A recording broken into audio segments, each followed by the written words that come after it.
Hello अस्सलाम वालेकुम। This is architecture for beginners part 6। और हम जो है आज दो चीज़ें करने वाले हैं। एक तो हम रिफैक्टरिंग करेंगे, थोड़ी सी कोड क्लीनअप। थोड़ा सा हम जो मैंने आपको लास्ट टाइम बताया था ना कि आप एक बड़ी प्रॉब्लम सॉल्व करते हैं तो उसके बाद आपको छोटी छोटी चीज़ें नज़र आना शुरू होती हैं जो उसमें इम्प्रूवमेंट हो सकती है। तो हम पहले वो थोड़ी सी इम्प्रूवमेंट करते हैं। उसके बाद will create a network repository जो कि नेटवर्क लेयर है। और वो बेसिकली नेटवर्क लेयर तो खैर नहीं है, क्योंकि हम उसको एब्स्ट्रैक्शन से नहीं करेंगे, हम उसको ऐसे ही एक क्लास बना देंगे फिलहाल। बिकॉज नेटवर्क में ये होता है कि आप ज़्यादातर एक ही तरह का नेटवर्क यूज़ कर रहे होते हैं। ज़्यादातर ऐसे ही होता है कि आप जो है वो HTTP की लाइब्रेरी यूज़ करेंगे या DO यूज़ करेंगे, तो कोई एक तरह की लाइब्रेरी यूज़ करेंगे तो अनलेस कि आपकी एप्लीकेशन बहुत ज़्यादा कॉम्प्लेक्स नहीं है तो आप वही नेटवर्क रिपोजिटरी एक तरह की यूज़ कर सकते हैं।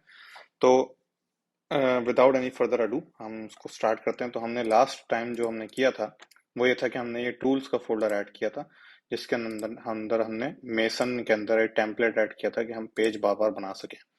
तो this was the last part जो हमने ये किया था। और ये मैंने अब जो ये जो पार्ट है इसका मैं पूरा पार्ट 6 का एक अलग फोल्डर अलग पूरा मैंने बना दिया, जिस तरह मैं हर पार्ट के लिए बनाता हूँ। तो यस, तो मैं अपलोड कर दूंगा गिटहब की रिपोजिटरी, सेम रिपोजिटरी के अंदर पार्ट 6 के नाम से एक नई ऐप ऐड कर दूंगा। Starting from the same code हम जो है यहाँ पे थोड़ी सी अब रिफैक्टरिंग करेंगे। अच्छा, रिफैक्टरिंग में क्या है देखें। हमने ये देखा था कि देखें जैसे ये क्यूबिट है, ठीक है। इस क्यूबिट में ये यूजर रिपोजिटरी है जो हम यूज कर रहे हैं, ठीक है।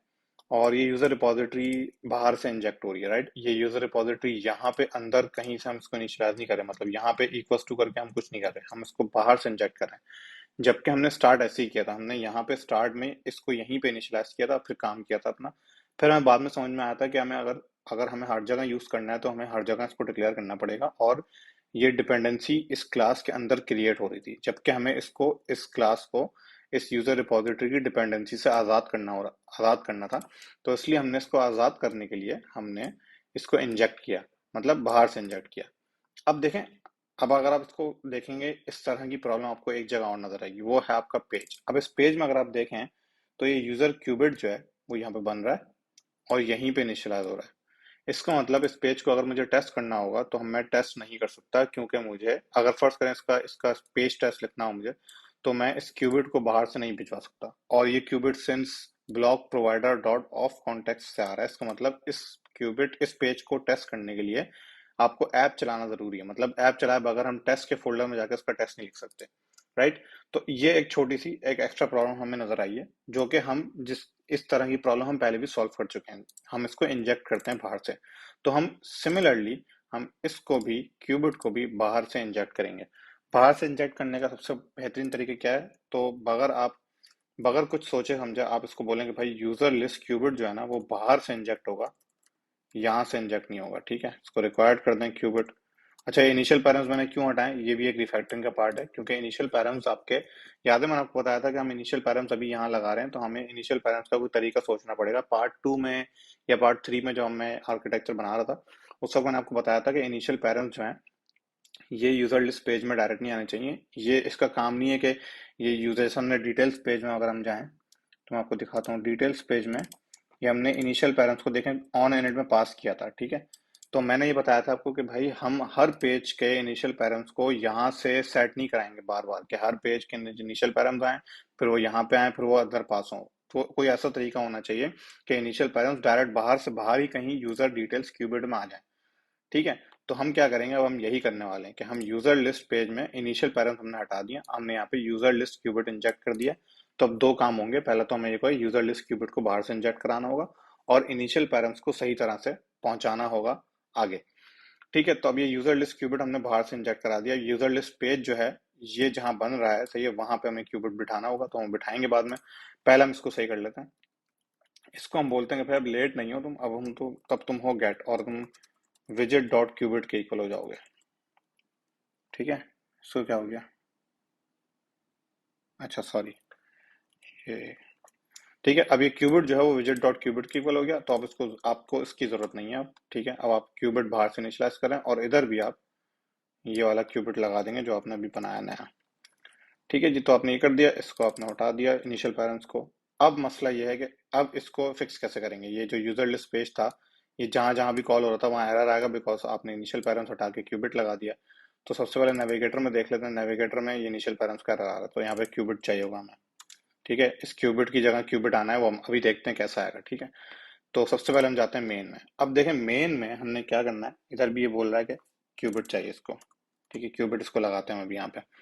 अब देखें गेटेड जो होता है ना, गेटेड के अंदर एक और अभी हम प्रोवाइडर के थ्रू ब्लॉक को इनिशिएट कर रहे थे, मतलब ब्लॉक हमारा जो था वो प्रोवाइडर के थ्रू इनिशिएट हो रहा था, और इस तरह से प्रोवाइडर के थ्रू हम उसको उठा रहे थे।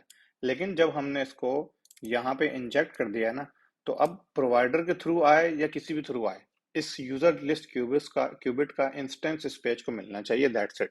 अब ये कहाँ से आ रहा है, किस तरह आ रहा है, ये बन के इसको मिलना चाहिए। तो हम बन के मिलने के लिए हम क्या करेंगे, हम यहाँ पे गेटिट का एक फंक्शन होता है जिसको कहते हैं गेटिट डॉट रजिस्टर फैक्ट्री पैरम। अच्छा, ये रजिस्टर फैक्ट्री पैरम क्या करता है, ये कहता है कि भाई आपको कोई भी क्लास का इंस्टेंस अगर रजिस्टर करना है और उस क्लास के इंस्टेंस के अंदर आपको रन टाइम पे, मतलब रन टाइम पे मतलब जब वो क्लास बन रही है, मतलब जब वो क्लास किसी जो डिपेंडेंसी जिसके अंदर इंजेक्टेड है ना उसके अंदर से अगर आपको कोई पैरामीटर पास करना है, तो आप रजिस्टर फैक्ट्री पैरामीटर यूज करेंगे। अच्छा, अब ये थोड़ी सी कंफ्यूजिंग हो गई लैंग्वेज, तो मैं आपको अभी समझाता हूँ कि कैसे होगा।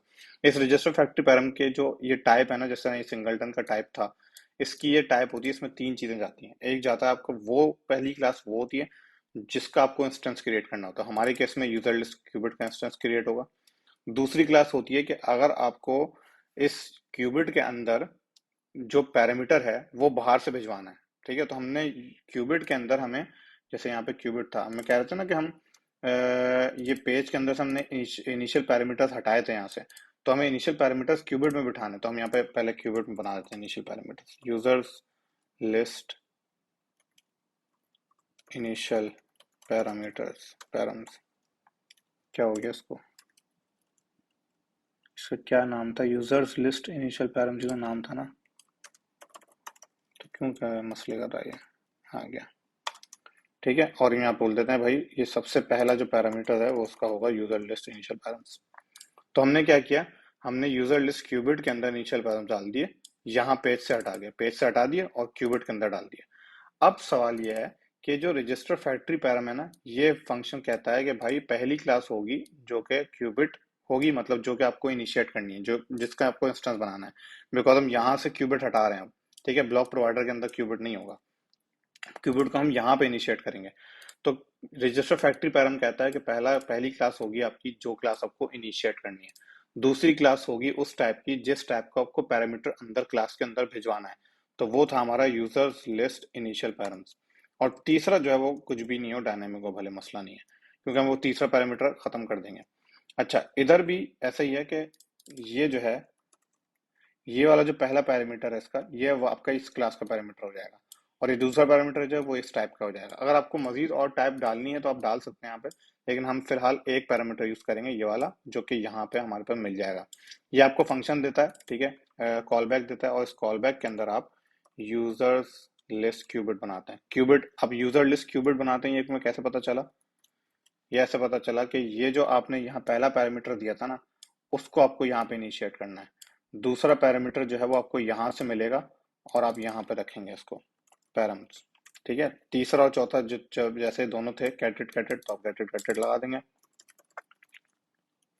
मुझे पता है बिगनर्स के लिए थोड़ा सा कंफ्यूजिंग है, लेकिन अब आप बिगनर्स नहीं है, आपने पूरा पीछे आर्किटेक्चर और बाकी जो है हम ऐसे ही रख देंगे फैच यूजर्स, आपने सारा आर्किटेक्चर पीछे पढ़ा है, तो थोड़ा सा ये कंफ्यूजिंग है, थोड़ा सा ये आपको इस पर हैंड्स ऑन करने में थोड़ा टाइम लगेगा, लेकिन उसको समझ लें। रजिस्टर फैक्ट्री पैरम करता ही है कि आपका यूजर लिस्ट क्यूबिट आपको यहाँ ब्लॉक प्रोवाइडर के अंदर के बजाय आप यहाँ अब आप यहाँ पे बना रहे हैं। ठीक है, आपने यूजर लिस्ट क्यूबिट इनिशिएट कर दिया, इसके दोनों पैरामीटर गेटेड दे दिए जैसे पहले थे। ठीक है, फेच यूजर्स कर दिया जैसे पहले था, सिर्फ फर्क इतना है कि यूजर लिस्ट क्यूबिट के अंदर एक पैरामीटर और जा रहा है जो कि इनिशियल पैरम्स है। अब इनिशियल पैरम्स का मसला ये है कि आप इसको गेटेड से नहीं कर सकते, आप नहीं कह सकते कि यहाँ पे गेटेड गेटेड नहीं कह सकते, अगर आप ये कहोगे तो ये क्रैश कर जाएगा। क्रैश क्यों कर जाएगा, क्योंकि आपने गेटेड के अंदर ऊपर इनिशियल पैरम्स इनिशियलाइज नहीं किए, मतलब यहाँ पे मैं रजिस्टर सिंगलटन करके इनिशियल पैरम्स इनिशियलाइज नहीं करूंगा। क्यों क्यों नहीं कर सकता, मैं ये नहीं कर सकता, क्या नहीं कर सकता, ये नहीं कर सकता, यूजर्स लिस्ट इनिशियल पैरम्स और यूजर लिस्ट इनिशियल पैरम्स, ये मैं नहीं कर सकता। ये क्यों नहीं कर सकता? Because initial params run time पे आपको सेट होते हैं। यूजर डिटेल्स के अंदर आपको जाना है, आपको एक पेज से दूसरे पेज में डेटा भिजवाना है, तो आप इनिशियल पैरम्स तो रन टाइम पे जनरेट होंगे ना, कंपाइल टाइम पे थोड़ी जनरेट होंगे। तो इसलिए आप इसको गेटेड में नहीं डाल सकते, आपको इसको रन टाइम पे डालना है। इसको रन टाइम पे पास करने के लिए हम इतनी मेहनत कर रहे हैं कि हम जो है वो हम ये कहते हैं कि भाई यूजर लिस्ट क्यूबिट के अंदर जो रन टाइम पे पैरामीटर जाएगा वो होगा ये इनिशियल पैरामीटर वाला। अच्छा, अब इसकी यूजेज कैसे है? ये तो आपने, चलो कोड आपको, अगर आपको थोड़ा समझ में नहीं भी आ रहा, आप थोड़ा सी डॉक्यूमेंटेशन पढ़ के समझ लेंगे और आप ये देख लेंगे कि हाँ, इससे फैमिलियराइज हो जाएंगे आपके, हाँ भाई ये इंस्टेंस है क्लास का जो बन रहा है, ये उसका पैरामीटर है और यहाँ पैरामीटर पास कर देना है, ठीक है। लेकिन ये यूज कैसे होगा? देखें, यूज ऐसे होगा कि यहाँ पे आप आओगे और इस क्यूबिट देखें, अब आपको क्यूबिट डालना है, सही है, इसके अंदर ये क्यूबिट है ना, यूजर लिस्ट पेज के अंदर क्यूबिट है, अब इनिशियल पैरामीटर नहीं है। अब आपको ये क्यूबिट डालना है, तो cubit is now registered under get it, right. जिस तरह बाकी रिपोजिटरीज ऑफ नेविगेटर सब नेविगेटर हुए हैं, इस तरह अब यूजर लिस्ट क्यूबिट भी गेट इट के अंदर रजिस्टर्ड है। तो आप यहाँ क्या करेंगे, आप ये क्यूबिट की जगह इसको बोलेंगे, अच्छा इसको कांस्टेंट हटा देते हैं, क्यूबिट को बोलेंगे गेट इट, मतलब क्यूबिट जो है वो मुझे गेटेट से उठा के लाके दो, तो गेटेट में क्यूबिट होगा तो क्यूबिट उठ के यहाँ आ जाएगा, ठीक है। अब फर्क क्या है? फर्क सिर्फ इतना है कि गेटेट के अंदर, इस गेटेट के अंदर आपके पास एक पैरामीटर होता है पैरम वन और पैरम टू। अभी देखें, ये पैरम वन पैरम टू, ये दो पैरामीटर थे ये वाले, ठीक है। आप इन दोनों को पास कर सकते हो। तो इसमें पैरम वन के अंदर आपके अंदर पैरम ये वाला बिठाया हुआ है, तो आप यहाँ पैरम वन को constant users list initial params डाल दोगे। This is how you pass initial params on run time. अब ये वहां कैसे होगा, यहाँ ऐसे होगा, यहाँ भी आप आओगे, यहाँ बोलोगे गेट इट, तो गेट इट को मेन में इनिशियलाइज करोगे पैरम वन और इनिशियल पैरम्स जो ऊपर से आ रहे हैं। This is how you pass initial params to the next page with cubit coming from get it. तो अब आपको थोड़ा सा ये मुश्किल होगी समझने में, लेकिन आप ये समझें कि ये जब क्यूबिट जो है वो क्यूबिट अब गेटेड से आ रहा है, मतलब cubit is not coming from block provider dot of context, अब आ रहा है गेटेड से। गेटेड से आने के लिए क्यूबिट के अंदर, जैसे ये गेटेड से जो क्यूबिट आया, उस क्यूबिट के अंदर पहला पैरामीटर हमें यहां से सेट करना है, तो यहां से सेट करेंगे। पहला मीटर हमें बाहर से सेट करना है। बाकी जो दो पैरामीटर्स हैं क्यूबिट के अंदर, इस क्यूबिट के अंदर बाकी जो दो पैरामीटर्स हैं ये और ये हमें रन टाइम पे डिसाइड नहीं करने, तो ये उसने ऑटोमेटिक यहाँ पे गेट इट किया हुआ है। लेकिन ये वाला जो पैरामीटर था ये हमें रन टाइम पे डिसाइड करना था, रन टाइम पे डिसाइड करने के लिए हमने यहाँ से भिजवाया और इसको पैरामीटर में भिजा दिया। अब क्या होगा, जैसे ये कॉल होगा या यूजर लिस्ट पे जब भी कॉल होगा तो जाएगा क्यूबिट और वो भी बोलेगा गेटेड, गेटेड में जाएगा, गेटेड बोलेगा कि मुझे क्यूबिट टाइप का एक पैरामीटर चाहिए, तो वो देखेगा कि क्यूबिट टाइप का पैरामीटर मेरे पास रजिस्टर्ड है गेटेड में, वो बोलेगा हाँ रजिस्टर्ड है, ठीक है। अब रजिस्टर्ड है और वो बोलेगा कि जो पैरामीटर जनरेट होना है रन टाइम पे उसकी टाइप क्या है, उसकी टाइप है यूजर लिस्ट इनिशियल पैरम्स। तो यहाँ पे आपको यूजर लिस्ट इनिशियल पैरम्स मिल जाएगा इसको। अगर ये यहाँ पे यूजर लिस्ट इनिशियल पैरामीटर की जगह कोई और तरीके का पैरामीटर हुआ तो ये क्रैश कर जाएगा, ठीक है। तो आपने यहाँ पे भी यही कर दिया कि आपने फर्स्ट टाइम जब यूजर लिस्ट पेज डाला है तो आपने इनिशियल पैरामीटर्स कर दिया और यहाँ पे भी आपने इनिशियल पैरामीटर्स कर दिया, और ये ब्लॉक प्रोवाइडर की जगह अब आप इसको हटा देंगे पूरा। तो आपका ये यूजर लिस्ट क्यूबिट जो है अब वो गेटेड के अंदर से आ रहा है और आपकी ये क्लास अब टेस्टेबल हो गई है। अब आपको इसको कोई टेंशन लेने की जरूरत नहीं है। अब आप इसको जब टेस्ट लिखेंगे तो आप बाहर से एक अपनी मर्जी का क्यूबिट पास करा सकते हैं, मॉक क्यूबिट बना सकते हैं, जो दिल चाहे बना सकते हैं, ठीक है। तो इसको पहले एक दफा चला के देख लेते हैं कि क्रैश तो नहीं हो रहा है। बेहतरीन, कोई क्रैश नहीं हो रहा। अब क्या है दूसरी बात, ये यूजर डिटेल्स पेज में भी ये क्यूबिट है तो हम यहाँ पे भी सही कर देंगे इसको। यहाँ पे जाते हैं, इसको बोलते हैं कि भाई users, user details cubit, cubit same same चीज होगी, ठीक है, क्यूबिट। और यहाँ पे भी, यहाँ पे इनिशियल पैरामीटर नहीं जाएंगे ऑब्वियसली अब, ठीक है। और ये क्यूबिट यहाँ से हट जाएगा और आप इसको बोलोगे कि भाई ये गेट क्यूबिट विजेट डॉट क्यूबिट, और इस क्यूबिट के अंदर आप डालोगे initial params, final user details initial params, ठीक है। और यहाँ पे आप बोलोगे दिस डॉट इनिशियल पैरम्स, और इनिशियल स्टेट के अंदर आप जाके इसको बोलोगे कि इनिशियल स्टेट में आप पैरामीटर्स पास करोगे, यूजर डिटेल्स इनिशियल पैरम्स, और इसको कर दोगे रिक्वायर्ड, और यहाँ पे आके बोल दोगे कांस्टेंट यूजर ठीक है, इनिशियल पैरम्स डॉट यूजर। ठीक है, ये थोड़ा सा टिपिकल है, टिपिकल से मुराद ये समझ में आ जाएगा आपको, इतना मुश्किल नहीं है।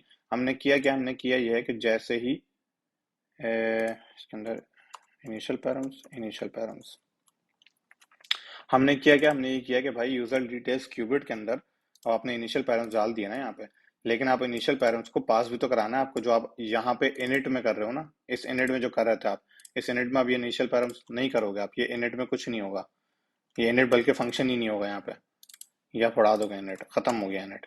अब क्या होगा, जब भी यूजर डिटेल्स क्यूबिट लॉन्च होगा तो क्यूबिट के अंदर इनिशियल पैरम्स पीछे से पास होंगे, यहाँ पे पास होंगे, ठीक है, गेटेड पैरम के थ्रू पास होंगे, और यहाँ से पास होकर ये इनिशियल स्टेट में सेट हो जाएंगे यूजर डिटेल स्टेट में। तो इनिशियली जो भी यूजर डिटेल स्टेट होगी उसमें यूजर बाहर से उसको मिलेगा यूजर डिटेल स्टेट को। इसी तरह यहाँ पे आके आप बोलोगे क्यूबिट और सेम गेटेड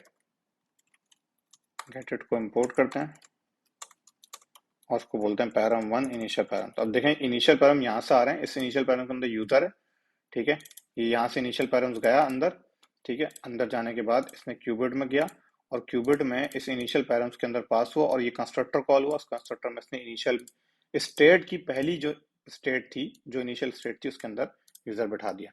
अब आपको एमिट करके यूजर बिठाने की जरूरत नहीं पड़ी, क्योंकि जब ये लॉन्च हुआ पेज तो इसकी इनिशियल स्टेट में ऑलरेडी यूजर था। ठीक है, तो अब हम यहाँ पे आके वही काम कर देंगे, इसको कॉपी करेंगे और उसको बोलेंगे कि भाई ये आपका user details cubit, user details initial params, user details cubit, params get हटा दिया आपने, ये भी हटा दिया, सब हटा दिया। ठीक है जी, तो ये हो गया आपका, और ये आपने ब्लॉक प्रोवाइडर भी हटा दिया और ये आपने विजिट भी हटा दिया। अब ये आपका पूरा ब्लॉक प्रोवाइडर का काम ही नहीं है कोई। ठीक है, और आपने यहाँ से हटा दिया ये।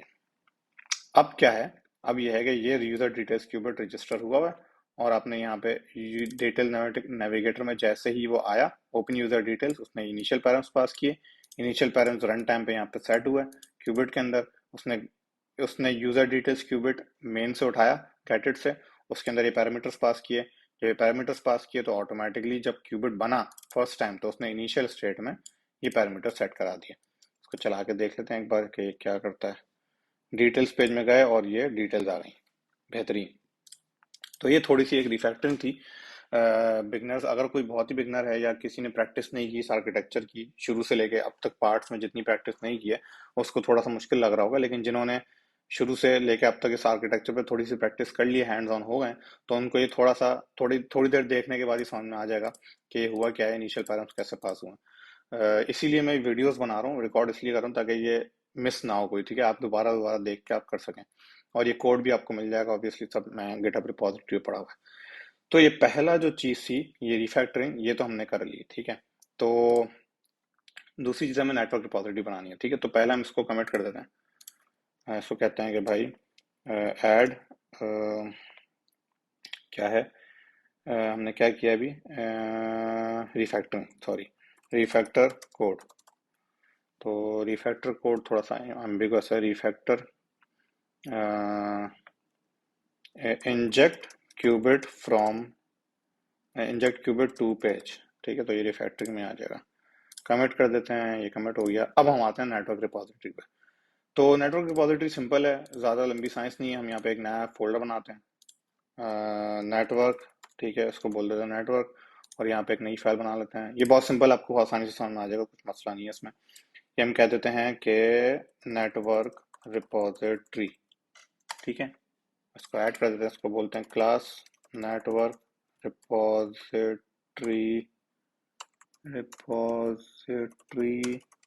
ठीक है। और इस नेटवर्क रिपॉजिटरी के अंदर कौन से फंक्शन आएंगे, फंक्शन आएंगे गेट पुट पोस्ट डिलीट, जो जो कि हमारे क्या कहते हैं HTTP के जो भी फंक्शन होते हैं, ठीक है। तो हम अभी गेट यूज कर रहे हैं खाली, तो हम देखेंगे तो डोमेन में डेटा में जाके जो हमारी रेस्ट API थी इसके अंदर हमने कहा था कि भाई ये गेट हो रहा है, ठीक है, you response HTTP dot gate, तो हम HTTP यहाँ से इम्पोर्ट उठाएंगे नेटवर्क रिपॉजिटरी में जाके डालेंगे, और नेटवर्क रिपॉजिटरी का काम ये होगा कि भाई यहाँ पे इसका काम ये होगा to return map of string dynamic as Jason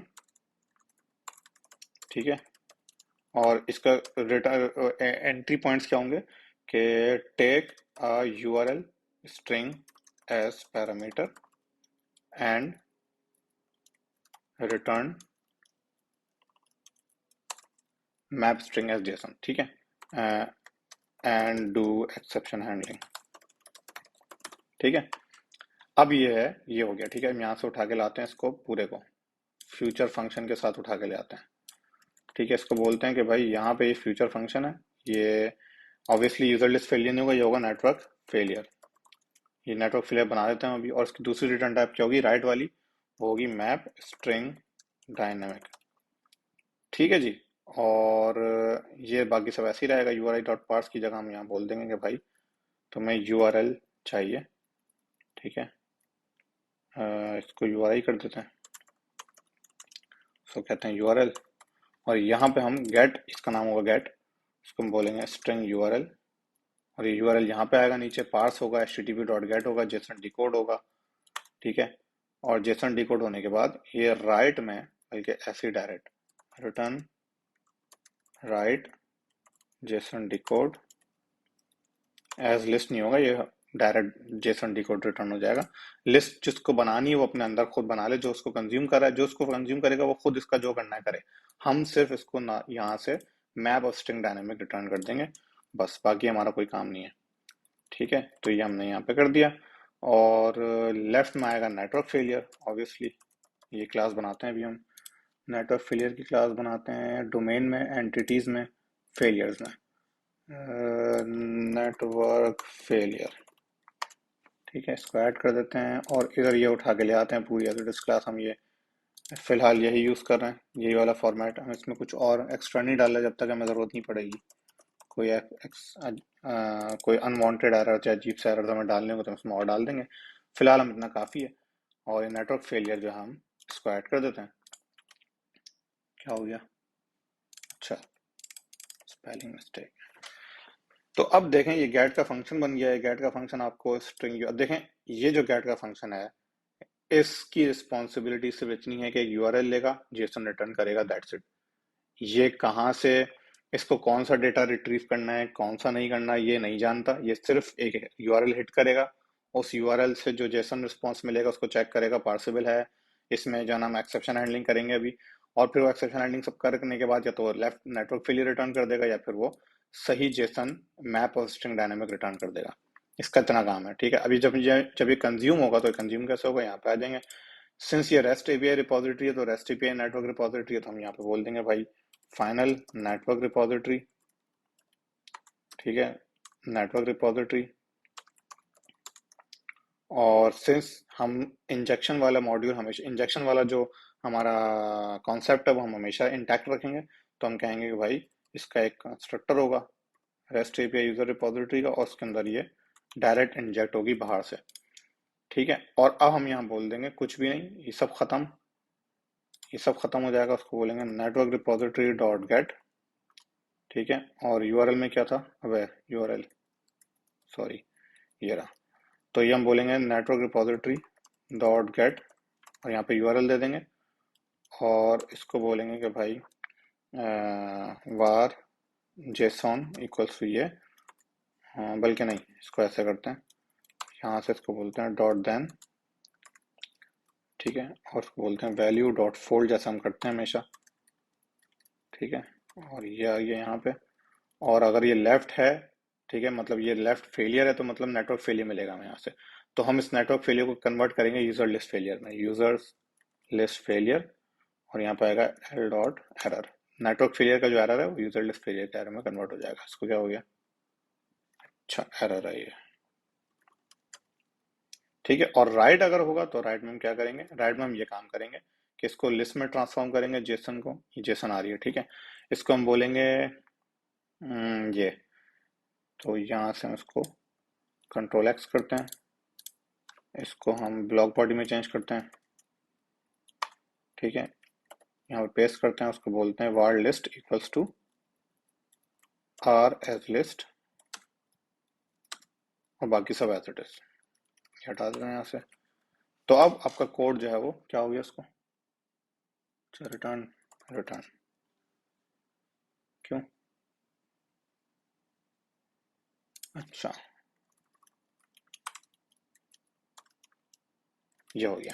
हमने क्या किया, हमने पूरा ये फंक्शन रिटर्न कर दिया, कॉल रिटर्न कर दिया। उस कॉल के अंदर से क्या रिटर्न हो रहा है, एक जगह लेफ्ट रिटर्न हो रहा है, एक जगह राइट रिटर्न हो रहा है। अगर ये राइट लिस्ट है तो ये राइट रिटर्न हो जाएगा, और अगर ऊपर से फेलियर आया तो हम फेलियर रिटर्न कर देंगे। और अगर ये कुछ ट्राई कैच में, वैसे ट्राई कैच लगाने की जरूरत नहीं है, क्योंकि ये ट्राई कैच हमने पीछे लगा। देखें ये भी थोड़ी सफाई हो गई है कि हमें ट्राई कैच यहाँ से खत्म हो गया और इसको हम मजीद इनलाइन कर सकते हैं। इसको बोलते हैं कि भाई डायरेक्ट डायरेक्ट रिटर्न करो तुम। तो ये देखें कितना साफ सुथरा हो गया, इनलाइन फंक्शन बन गया। ये इसको कहते हैं फंक्शनल प्रोग्रामिंग। हाँ, और जो हमने जो डार्ट जी का पैकेज यूज किया ना, एक्चुअली इस डार्ट जी के पैकेज में लिखा हुआ है it is for functional programming. तो हमने पूरी फंक्शनल प्रोग्रामिंग कर दी है अभी, कि हमने इसको डायरेक्ट रिटर्न किया और इसके अंदर से जो भी रिटर्न टाइप्स हैं उनको हमने उनको मैप कर दिया कि भाई पीछे से जो फेलियर आएगा वो नेटवर्क फेलियर होगा, लेकिन हमें यहाँ पे यूजर लिस्ट फेलियर रिटर्न कराना, तो हमने इसको यूजर लिस्ट फेलियर में पास कर दिया। ठीक है जी। और हम यहाँ पे राइट में अपनी जेसन रिटर्न कर रहे हैं, और एच टी टी पी यहाँ पे खत्म हो गया। तो बेहतरीन, ना डार्ट कन्वर्ट यूज हो रहा है ना एचटीटीपी यूज हो रहा है। अभी हमारा बिल्कुल साफ सुथरी रिपोजिटरी हो गई। इसको जेसॉन डिकोड नहीं करना पड़ा, इसको आपको इसको ये नहीं करना पड़ा कि एचटीटीपी कॉल करनी पड़ी, इसको कुछ नहीं करना पड़ा।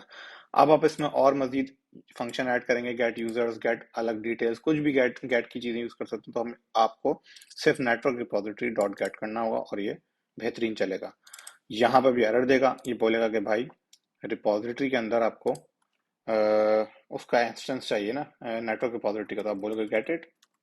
ठीक है, लेकिन गेट इट में आपको पहले इसको रजिस्टर करना पड़ेगा। तो आप यहाँ पे रजिस्टर करोगे, इसको बोलोगे नेटवर्क रिपोजिटरी। ठीक है, इसको यहाँ से हटा दोगे और यहाँ पे भी इसको नेटवर्क रिपोजिटरी। अब ये नेटवर्क रिपोजिटरी रजिस्टर हो गई है और ये यहाँ पे गेट इट में आ जाइए, रेसिपी रिपोजिटरी आ गई है। और अब ये हमारा, मुझे लगता है कि ये चलना चाहिए। हमने सब कर लिया इसको। हाँ, इसमें एक्सेप्शन हैंडलिंग कर लेते हैं। एक्सेप्शन हैंडलिंग में आपको एक एग्जांपल दे देता हूँ कि आप किस तरह कर सकते हैं। वैसे हम ट्राई क्रैश लगाया हुआ है, तो कोई भी चीज़ क्रैश होगी तो हम यहाँ पर कर देंगे, लेकिन हम इसको ये कर सकते हैं कि हम कहते हैं कि भाई if response dot status code equals to 401। ठीक है, फर्ज करें 401 आया। ठीक है, तो हम कहते हैं कि भाई रिटर्न लेफ्ट नेटवर्क फेलियर और एरर स्ट्रिंग अनऑथोराइज्ड। ठीक है, क्योंकि 401 अनऑथोराइज होता है। और फिर क्या करेंगे आप, फिर आप ये करेंगे कि ये चीज़ आपको सारे सारे इसमें लिखनी पड़ेगी ना, get put put post delete सब जगह लिखनी पड़ेगी। तो अब क्या करेंगे, अब यहाँ पे एक काम करते हैं, इसको बनाते हैं handle error handle status code कर देते हैं। ठीक है, यहाँ पे बोलते हैं इंट स्टेटस इंट कोड। ठीक है, और यहाँ पे कॉल कर देते हैं स्टेटस कोड को। तो handle status code response dot status code. ठीक है, और ये क्या रिटर्न करेगा, ये हमारा लेफ्ट और राइट रिटर्न करेगा। हम इसको किस तरह कर सकते हैं, इसको कहते हैं कि हम फेलियर रिटर्न कर रहे हैं, फेलियर या नल। हाँ, तो एक एक तरीका उसका ये हो सकता है कि नेटवर्क फेलियर और ये नलेबल नेटवर्क फेलियर। ठीक है, तो हम यहाँ कहते हैं कि भाई इफ रिस्पॉन्स ये इफ कोड। ठीक है, तो आपने नेटवर्क फेलियर रिटर्न कर दिया, रिटर्न नल। ठीक है, अब यहाँ पर चेक कर लोगे कि भाई बूल नहीं, बूल नहीं, आप करोगे फेलियर इक्वल्स टू ये। ठीक है, वार फेलियर बल्कि फाइनल फेलियर। और आप कहोगे कि if failure double equals to null, बल्कि not equals to null. Not equals to null है तो आप कर दोगे रिटर्न लेफ्ट फेलियर। ठीक है, वरना फिर आगे जाने दो और चला दो। ये एक तरीका है, मुझे अभी दिमाग में अभी अभी दिमाग में मैंने चलाया और उसमें लगा दिया। इसके बहुत सारे तरीके हो सकते हैं।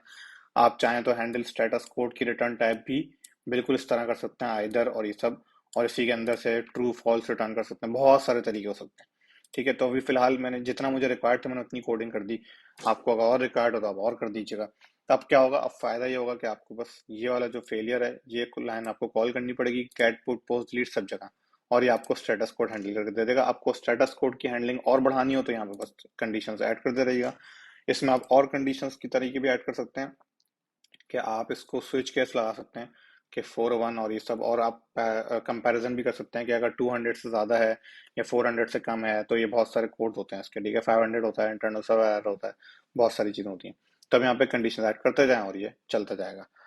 ठीक है जी, तो ये हमारी नेटवर्क रिपोजिटरी हो गई। हमने यहाँ पे नेटवर्क रिपोजिटरी को इंजेक्ट कर दिया है और एचटीटीपी में डाल दिया है, तो अब चला के देख लेते हैं इसको। ओए होए, ये क्या कह रहा है, list of dynamic is not a sub type of map string dynamic. ठीक है, अच्छा इसने कहीं कैच किया है ये, और कैच करके इसने डायरेक्ट रिटर्न कर दिया एरर में। तो हम्म, अच्छा, तो अब क्या करते हैं, हम देखते हैं कि भाई हमने यहाँ पे जो किया है नेटवर्क रिपोजिटरी में, इसको हमने response dot body Jason decode, और हम इसको एज लिस्ट पास कर रहे हैं। ठीक है, एज लिस्ट पास कर रहे हैं यूजर रिपोजिटरी में यहाँ पे। ठीक है, अच्छा एक मिनट, ये करके देख लेते हैं, स्ट्रिंग डायनेमिक चला के देखते हैं। नहीं, ये यहाँ पे मसला नहीं है, ये कहीं और मसले, हमने सिंपल सिंपल सा कोड तो कॉपी करके पेस्ट किया है, तो ये क्यों मसला कर रहा है। अच्छा, dynamic is not a sub type of map of string dynamic. इसका मतलब ये है कि यहाँ से जो रिटर्न हो रहा है, नेटवर्क रिपोजिटरी से जो रिटर्न हो रहा है, ये एक मसला है, देखने ऐसे मसले आते हैं। ठीक है, तो अभी मैं ये रन टाइम पे इसको सॉल्व कर रहा हूँ, भले वीडियो थोड़ी लंबी हो जाए। इसको हम देखते हैं कि ये क्या कह रहा है। ये कह रहा है कि मैप ऑफ स्ट्रिंग डायनेमिक, जिस तरह डिकोड के अंदर क्या भेजता है ये डायनेमिक, यहीं पे मसला है शायद, मैप स्ट्रिंग डायनेमिक। चला के देखते हैं इसको, नहीं अभी भी मसला कर रहा है। अच्छा एक मिनट, यहाँ पे आता है या नहीं आता, ये यहाँ पे आ रहा है ये। ठीक है, रिस्पॉन्स में सही आ रहा है, ठीक है। ये मुझे लग रहा है जेसन डिकोड में मसला है। एक मिनट, इधर नेट फेलियर में आता है नहीं आता, फेलियर में आ रहा है, इसका मतलब यहाँ पे टाइप कास्टिंग में मसला है।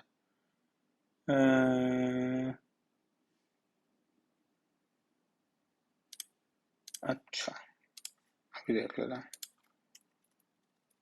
ओ, रिस्पॉन्स डॉट बॉडी जो है, वो जो, वो तो पूरी लिस्ट आ रही है ना, हाँ सही, ये पूरी लिस्ट आ रही है। तो आपको यहाँ पे मैप ऑफ स्ट्रिंग डायनेमिक नहीं करना होगा, यहाँ पे आपको डायनेमिक रिटर्न करना होगा। जेसन डिकोड बाद में करना होगा, ये थोड़ा सा इशू है। इशू ये है कि आपको यहाँ पे लिस्ट ऑफ, ये लिस्ट है, तो इसको मैं एज लिस्ट पार्स कर सकता हूँ, लेकिन फिर रिटर्न करने में मसला करेगा, ये बोलेगा रिटर्न नहीं कर सकते आप। अम, अच्छा, इसको मैप और स्ट्रिंग डायनेमिक नहीं होना चाहिए, इसको होना चाहिए डायनेमिक डायरेक्ट। डायरेक्ट डायनेमिक होगा तो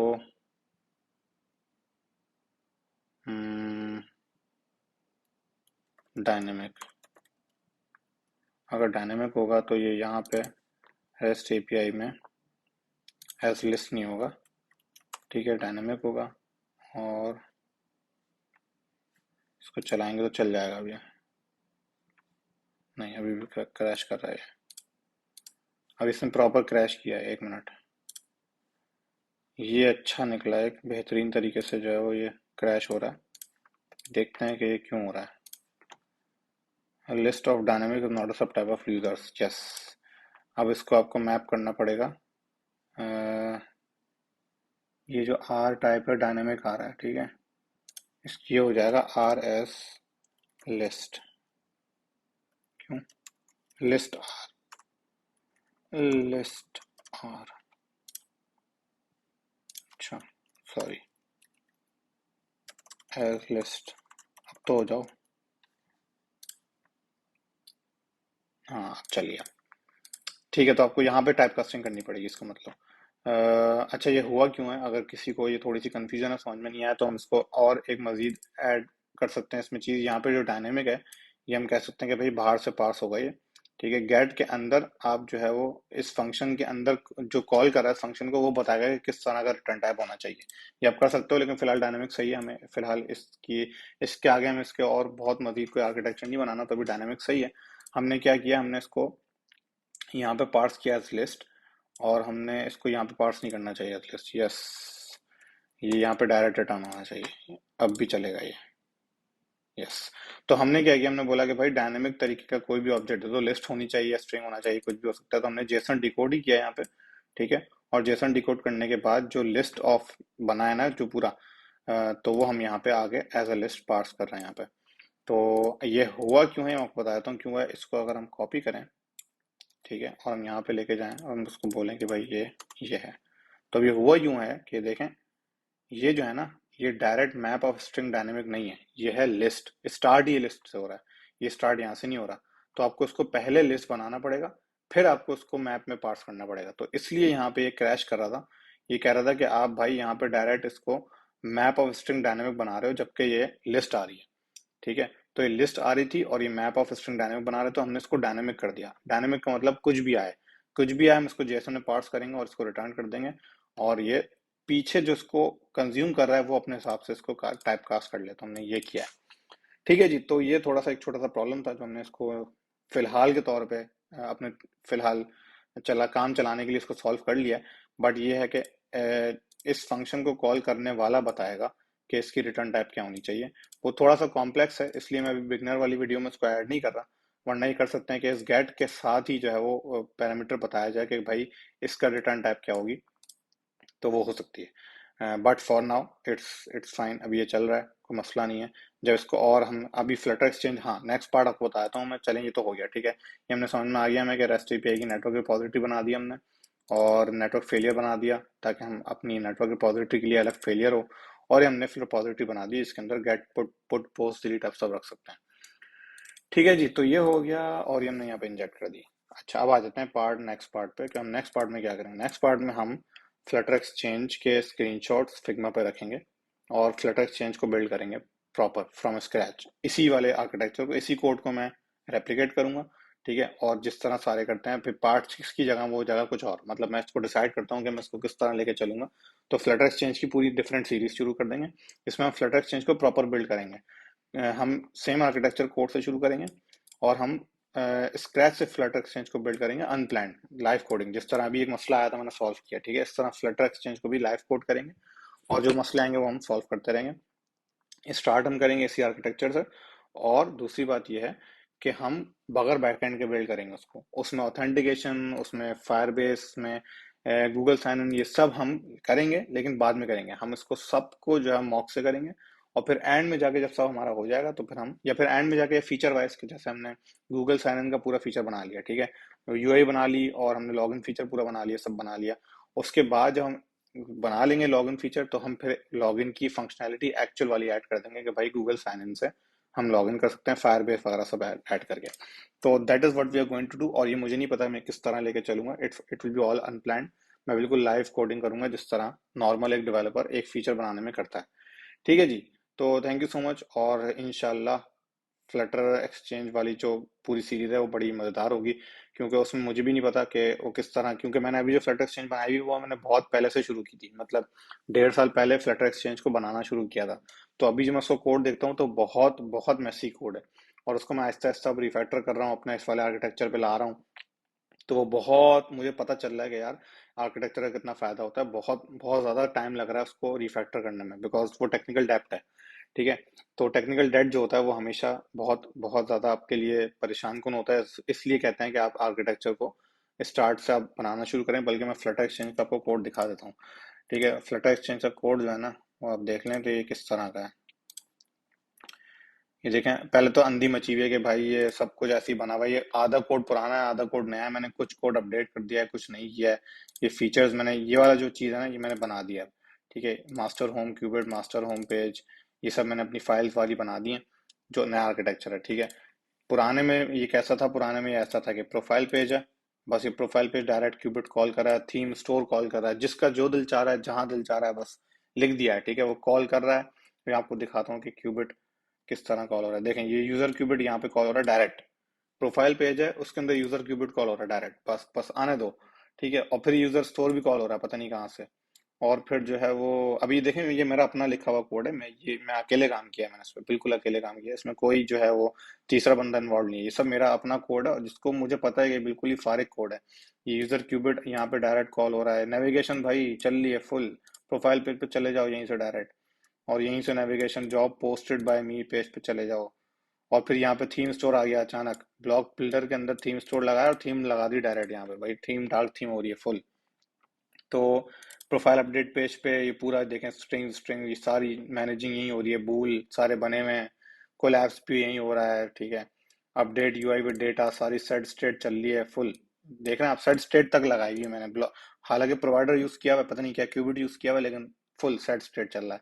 नेविगेट बैक डिले लगाया हुआ है फालतू का, पता नहीं ये क्यों लगाया मैंने। तो ये देखें, ये नुकसान होता है जब आप आर्किटेक्चर, ये ऑब्वियसली मुझे तो 1.5 साल पहले तो मुझे नहीं पता था ना, 1.5 2 साल पहले बस मैंने, मुझे ये चलानी थी ऐप, ये मुझे लाइव करनी थी, तो इसलिए बस मैंने बना दिया ये कि काम चले। डिलीट यूजर परमानेंटली, देख रहे हैं आप पेज से कॉल हो रहा है डायरेक्ट, डिलीट यूजर कर दो बस खत्म, अल्लाह हाफिज। तो इस तरह की चीजें हैं ये, और ये होती हैं, ये बिल्कुल बहुत सीनियर सीनियर डेवलपर्स भी इस तरह के कोड लिखते हैं, अगर उनको जल्दी हो या कुछ हो तो। जाहिर सी बात है, ये मेरा प्लान नहीं था कि मैं इसको ओपन सोर्स करूं या मैं इसको जो है वो इसको प्रॉपर एक प्रॉपर ऐप में कन्वर्ट करूं, तो ये मैंने बस लिख दिया था ऐसे कि भाई रिसर्च के तौर पे सीखने के लिए मैंने लिख दिया था। तो अब मुझे देख के हो रहा है कि यार मैंने क्या लिखा है, ये बहुत बहुत ही खराब कोड है, ये मुझे सही करना है। तो अब मैं इसको बैठ के सही कर रहा हूँ, ये मैंने इतने फीचर्स 3 4 फीचर्स मैंने सही कर दिए हैं इसके प्रॉपर आर्किटेक्चर के हिसाब से। बट ये है कि बहुत सारी चीज़ें हैं जो अभी बिल्कुल बहुत ख़राब है, क्योंकि बड़ी ऐप है, जॉब्स भी हैं, इवेंट्स भी हैं, इवेंट मैनेजमेंट है पूरी, ठीक है। ये देखा ऑन डे काउंटर बना हुआ है, पता नहीं क्या है ये। तो इस तरह की चीज़ें हैं, ठीक है। तो ये कॉम्प्लेक्स ऐप है, तो जब हम इसको एक्चुअल आर्किटेक्चर से पूरी स्क्रैच से बनाएंगे, मैं इस कोड को हाथ नहीं लगाऊंगा, ये कोड साइड में चल रहा है, इसको मैं रिफैक्टर करता रहूंगा, ये कोड में कोई हाथ नहीं लगा रहा इसको, हम बिल्कुल यहीं से इसी वाले कोड से शुरू करेंगे, और बिल्कुल बेहतरीन तरीके से हम स्क्रैच से बिल्ड करेंगे फ्लटर एक्सचेंज। देखते हैं कितना होता है कितना नहीं होता, मुझे भी नहीं पता कि कितनी मोटिवेशन होगी या कितना मैं कितना कर पाऊंगा, कितना टाइम दे पाऊंगा, अभी भी काफ़ी लेट लेट वीडियोस आ रही हैं मेरी। बट ये है कि yes I have some plans, motivation है, और हम इसको कर लेंगे, ठीक है। तो thank you so much, looking forward to the next video.